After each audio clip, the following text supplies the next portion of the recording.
So after finishing my Assassin's Creed review, I figured it was about time that I gave you my top 6 video games for 2014.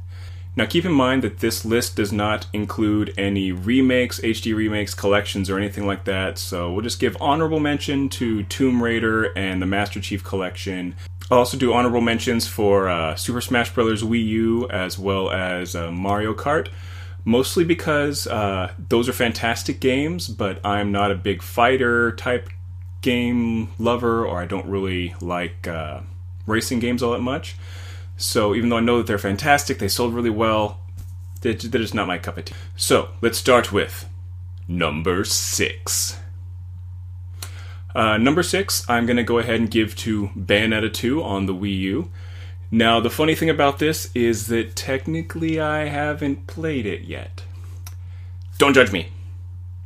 The reason I put this in here is I've seen the gameplay, I've seen the reviews, I've seen everything, and I know that I'm going to love it. It's just that there were so many games that came out this last holiday season that I just did not have the money to put toward it. I'm really regretting that, but I guarantee you I will be buying it soon, and I'll be doing a review. But yes, I totally want to play this. It looks amazing, so that's why it comes in at number 6 as opposed to, I elongated it to a top 6 instead of a top 5 just so I could throw Bayonetta in there because it looks fucking awesome. Go check it out. And now, number 5. For me, coming in at number 5 is Watch Dogs. Now, this game got a lot of really positive publicity when they were advertising it, then it came out and some people were a little bit let down. Some of the previews that we were shown were of a higher quality, or they were rendered better. From everything I saw, the gameplay was all the same. They didn't mess with that at all, but some of the graphics quality was lower. And as far as I'm concerned, the people who are bitching about it being slightly lower graphics don't understand what a video game is meant to do. A video game is meant to entertain you. It's not all about how pretty it is. Doesn't have to be pretty. Yes, I appreciate a more graphically intensive game, but it's all about how it plays. And I really enjoyed how Watch Dogs played. I really did. It had a really cool story. I liked a lot of the characters. T-Bone was awesome. He was... just some of the missions that you go on with him or because of him, they're just fucking amazing. Let me activate these robots to shoot machine guns at shit. I mean, that's pretty sweet. Aiden himself was a little lackluster, but the story based around him I thought was very intricate and interesting. I liked it a lot. Plus there's lots of little cool Easter eggs because this is supposed to take place in the same universe as Assassin's Creed, as well as they totally left it open for a sequel, which I'm looking forward to. So let's then move on to number 4. For me, number 4 is going to be Wolfenstein, which I actually find really surprising. I was not expecting to be so captivated by this game. It's just a basic first-person shooter. I'm killing Nazis. Why am I so into this game? But not only were the cutscenes really beautiful, they drove home the emotion of the character you were playing. You get injured early in the game and this family nurses you back to health, and then they get heinously murdered in front of you while you're partially paralyzed, and you have to fight that paralyzation to come to their aid, and that's where the beginning of this comes. And you were subtly falling in love with this woman who was helping you, and she was falling in love with you. You could tell with the interaction, and it was just so moving, and I was so surprised that a basic FPS shooter could do that for me. And as the story went on, I kept feeling that in subtle ways. So, fantastic story. Yes, characters, I love them. The mechanics were so-so, but for me, story trumps mechanics. Just like in role-playing games, it's okay to say that doesn't work, even if the rules say it works, just because it makes a better story. So here, the mechanics are good, they were strong, they were smooth, but they weren't anything particularly special. To get upgrades, you had to complete challenges, blah, blah, blah. It was cool, but it wasn't anything spectacularly special. It was the story and the characters that made me not want to put this game down for hours on end.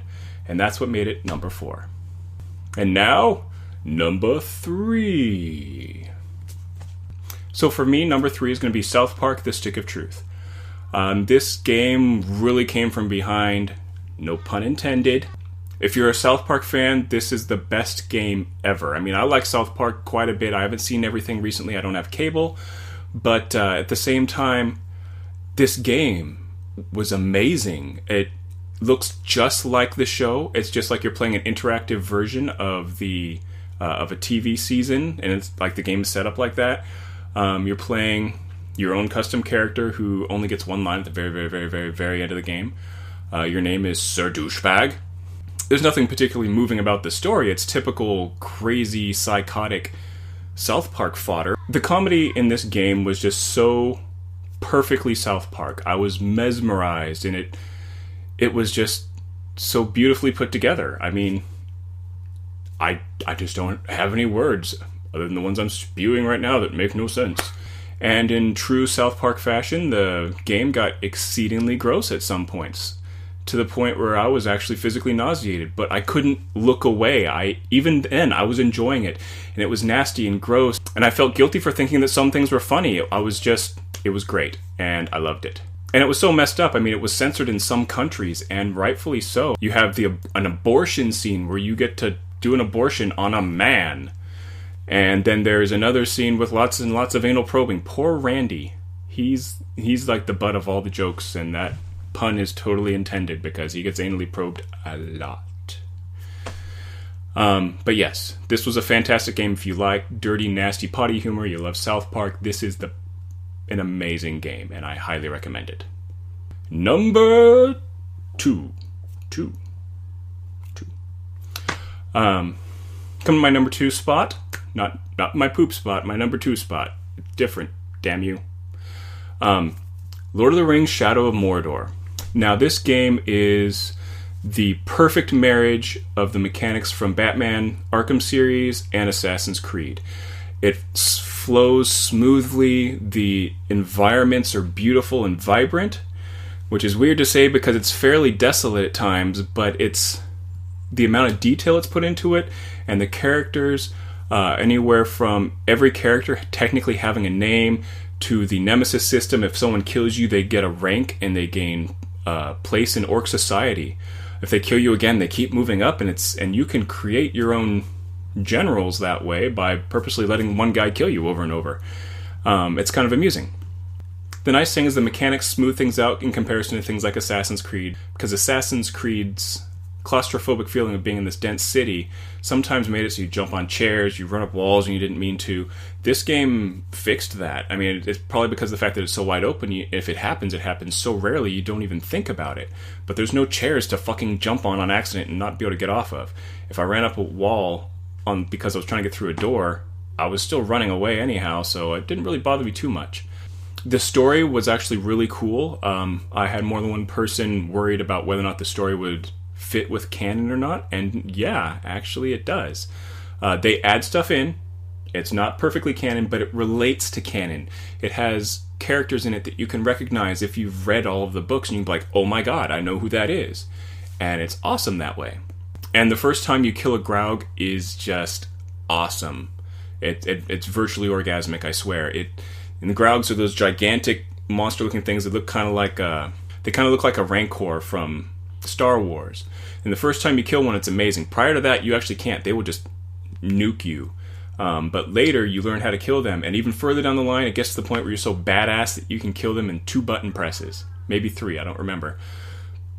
And it's so amazingly satisfying to build up to that point. To be weak, stronger, and amazingly strong. And it's like that throughout the game. I could say the only gripe I had was that you don't get the ability to take over orcs' minds until the very end of the game, or like the last third. Which that was like their big sell. You take over their mind, whoa, and now you have minions. But if they had put that in any earlier, I think it would have made me feel too powerful too quick. And I know that sounds kind of crazy, but you want to spread this out a little bit and make it more evenly done.